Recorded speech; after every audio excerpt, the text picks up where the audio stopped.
I never noticed just how bad my cord management is until I did a shot sitting down here, but it's fine. Today I wanted to talk about something that I kind of enjoy, probably more than I should, and that is angry bearded dragons. There's going to be a lot of angry animals when you have things coming in and out that have been from very different homes or are just very individualized. Even if that home worked really hard to tame the animal down, there's still a lot of variation. You might be able to hear noise in the background because one of those beardies is out right now and he's like running around to all the other enclosures. All the dragons are kind of blocked off from each other because there's 4 in the room, and they kind of freak out when they see each other. But they all saw this one dude, which I'll grab now. He's a little preoccupied and has been out for a while, so we'll see how he acts.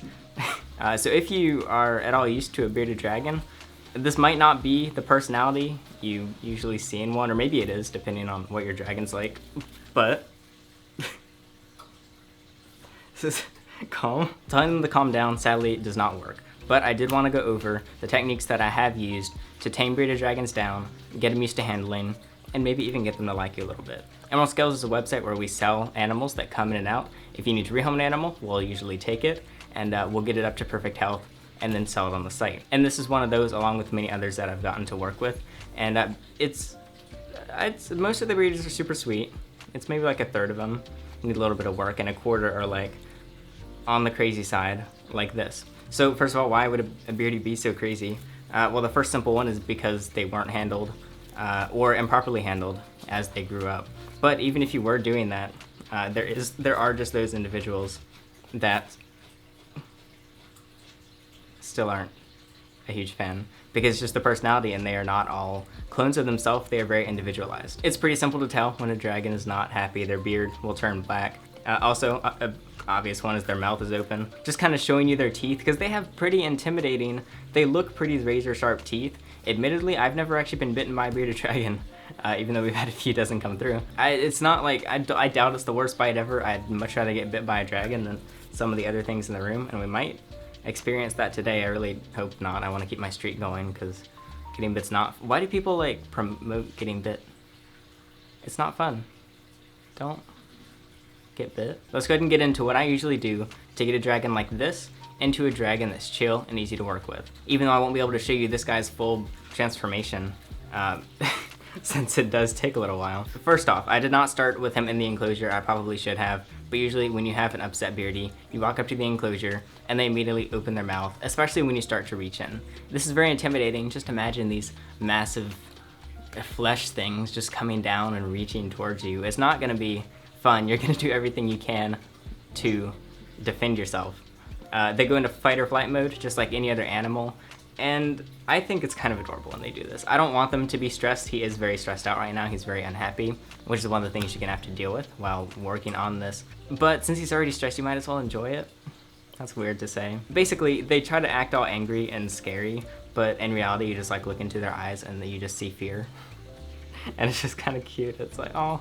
And I don't know, you just feel kind of bad, but it's like, they're so innocent, they're just trying to stay safe while they freak out like this. He's also had many opportunities to, like, he could still bite me right now, but he's just choosing not to. So reaching into the enclosure is the first difficult feat you have to accomplish. Going from above is often pretty intimidating. So when I'm picking a dragon up to get it started, I usually, first of all, make sure they know that I'm there. I don't want to startle them, but let's face it, they probably know I'm there. Even if they do see you, if they see your face, and you're like this and you reach from above, this might not be seen as the same entity. They might not recognize that the hand is connected to me, and that can still startle them. So what I try to do with pretty much any animal is start down low, away from them, and just very lightly, you know, kind of touch them and let them know that someone's there. And he's, oh God, look at my arm. It's so scratched up.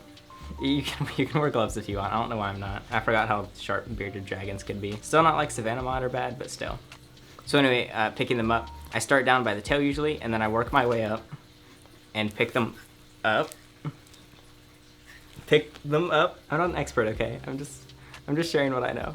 And I pick them up from the hind legs like this, and I want to kind of immediately support them so they're not uncomfortable like that. Once they're up, this is the scary part, because you don't want to drop them. That's also why I'm on the floor, because if I drop him, he's not gonna die. And once he's actually in my hands, or is this a female? Ow, I can't remember if this is male or female, and they don't want me to check. This is a female. So once you have the dragon in your hands, each one is going to act differently. Some might immediately start lashing out and going for your fingers, which is why you could consider using some gloves. It's more difficult to do, and it feels less hands-on to me because there is that barrier between your hands, but it's also nice to not bleed everywhere. And especially on your hands, it sucks to have cuts there because like you use your hands a lot. You do a lot with your hands, and I like to keep them not bloody. I really do not want to let them go without like crushing them. And there's also a lot of eye contact here. Like eye contact can be a form of intimidation. Usually I've ignored that rule and I'm still fine, but I guess it makes sense. It's just hard not to make eye contact with an animal, at least a non-human animal. And personally, what I like to do is get them close to my body, which is also kind of scary. Usually I'll try and go under, kind of keep my fingers clear, and work my way to my chest. Get them completely flat so they feel kind of secure like this, and then just let them kind of chill and sit here. Now some dragons are gonna, hey, look at that. He's like really helping out. I was just about to say some dragons are gonna run, but that's kind of useful here because since I was distracted. I'm gonna blame it on being distracted, but it's actually just because I'm still not the most amazing person at this. He's now under the reptile rack, so I get to get him out. I'm gonna try and use that same technique where I go from the tail and up.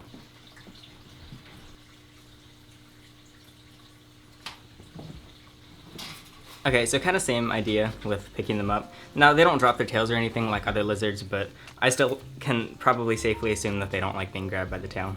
Again, I'm gonna go close to my body, but kind of away from my face. And this time I'm really gonna hold them on top. And I don't know how important this next step is, but I try and just kind of keep petting. And then I do this until they're normal. Now, it's not gonna be like you do this once and then it's done forever, but one of the issues that happens a lot is people will have an angry animal, whether it's a snake, lizard, whatever, and they'll take it out and they'll handle it for a sec, and then it gets angry and they put it back because they feel bad. They don't want to stress the animal out, and they want the animal to not hate them, so they're like, oh, I better put it back so that they don't always get angry around me. But this is kind of doing the opposite. They are smarter than some people think. At least in some areas, where a good majority of species are going to remember that all they have to do to get what they want is become angry. It's like a form of parenting, I guess. So my goal is no matter how angry they get, if you're not bleeding too much, obviously this depends on the species, but for a dragon, again, I can't speak because I have not taken bites, but hopefully that's a good sign that you can usually do it without taking bites. Again, we haven't had the worst dragons on Earth, but we've had some pretty crazy ones. He's not the worst, or this one's not at all the worst either that we've had, but it's slightly higher on the list than average. So I want to be kind of confident but slow, I guess. I don't want to grab too hard, but I don't want to have too soft of a grip. And I just kind of keep hanging out. I'm talking kind of loudly right now so the mic can pick me up easily. And I can't predict how long this is going to take. It's been like maybe 15 minutes so far overall, but again, I'm filming and there's bright lights, and she ran away a couple times. And I just keep trying to slowly pet and give an idea that I'm not harming it, and you gotta make sure you don't harm it in the process. By far the hardest part is not dropping or throwing the animal when they lunge at you. That simply takes, I think, a lot of practice, which again is why I like to be on the floor while I do this. Now, I really like to do the head pets. This one's not gonna be a big fan, obviously. Who would have guessed it doesn't like head pets? I'm trying to just really not be sporadic with movement. Even if he like jerks to the side really fast, I try to stay still where I am, but again, your instincts are going to take over because we're animals as much as they are, and it'll take practice on both ends. It's a learning experience for everyone. I'm just a little lucky because I've already done this with others, and I'm still obviously having issues, which is gonna happen because each one is different. It's pretty, I don't know, it becomes kind of therapeutic after a while. You know, it's a little better with a non-angry dragon. It's also probably not helping that now that she's not in her, why do I keep saying he? It's probably not helping that like when she's in her enclosure, she can't see the other dragons. But now there are 3 dragons all just around, and I can't really move the enclosures. So usually I would like do this in a separate room. So even if you are good for a second, I try to keep going and extend past when she calms down. I'm just gonna try and keep going. Look at this lighting, that's terrible, hold on. That's still bad, whatever. This is not the filming room, okay? I came in here because he just kept lunging at the other dragons to the enclosures. And it was not helping my case, so I would recommend him being the only dragon. It's been about 20 to 25 minutes of doing the same thing. I can already tell she just feels less tense. Her muscles are less tense, like I just said 5 seconds ago, but she's still giving me the stink eye, and occasionally opening her mouth. It's in the right direction. I'm not like, it's going as I would expected. The funny thing is, as we sit here, I'm always curious to see how animals react to other animals, like not when they can access each other, but I put her up to Bonobel's enclosure, and there was just no reaction. Like, Savannah monitors are pretty similar in shape, like, they both look like lizards because they are both lizards. They're similar size, but they didn't mind each other at all. Bonobel was just licking the glass, being like, oh, what's that? And then the Beardy just didn't even care. But then I go and put her in front of another dragon and she just freaks out. So it's interesting how different they can tell you, how much they can tell different species apart from their own kind. You can now see there is a closed mouth. That is some pretty cool progress. Obviously, this is not going to be consistent. When I put her back and take her out tomorrow, or even the second time today, but usually I do once a day, she's gonna probably be about as she was when I took her out, maybe a little bit different. Usually I've noticed it takes maybe a month or so. It definitely varies. Some only take like a week. Some are immediate. Like, there's been some dragons or some animals in general we get where the owner will be like, yeah, it's so aggressive, I can't handle it, it's crazy, and then the moment, like, we'll be at their house and we'll take it out and it'll just be fine. Usually it's because people are too finicky. I don't want to use her as an example because it'll kind of mess up, but if you do this a lot, I don't want to really jerk, but if you're hesitant, that they pick that up and it's very scary because they can't tell what's happening. So learning the confidence of it is something that it takes me a lot of practice, and I'm still not used to it with a lot of animals, and not hesitating, just going for it and being ready to take the bite.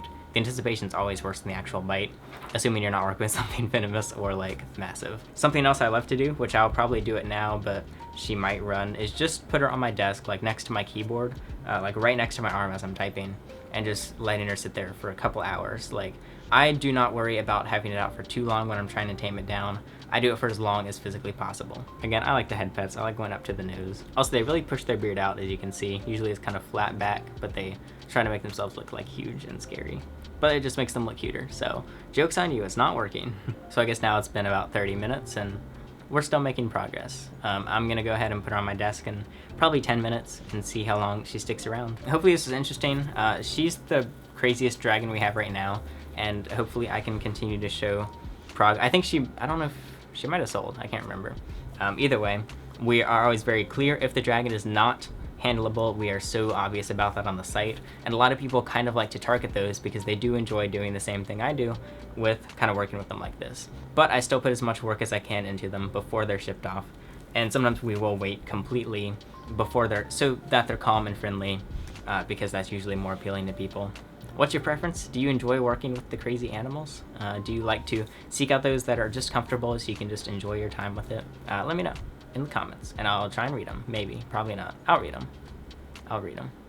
So you can head on over to emeraldscales.com if there's anything on the site. Hopefully, we're trying to list stuff every Tuesday, but it's not a perfect science. You can follow Emerald Scales on Instagram for new animals as soon as they're posted. You can turn on notifications on Instagram for that account. But this is the dragon. Unfortunately, I can't show you an exact transformation in this video, but that's why another part will be cool, and I'll try to do the same with future animals that need it. If you're interested in more videos like blah blah blah blah, I'm tired of talking. You get what I'm saying. Just bye. Hey, look at that. Closed mouth. Oh yeah.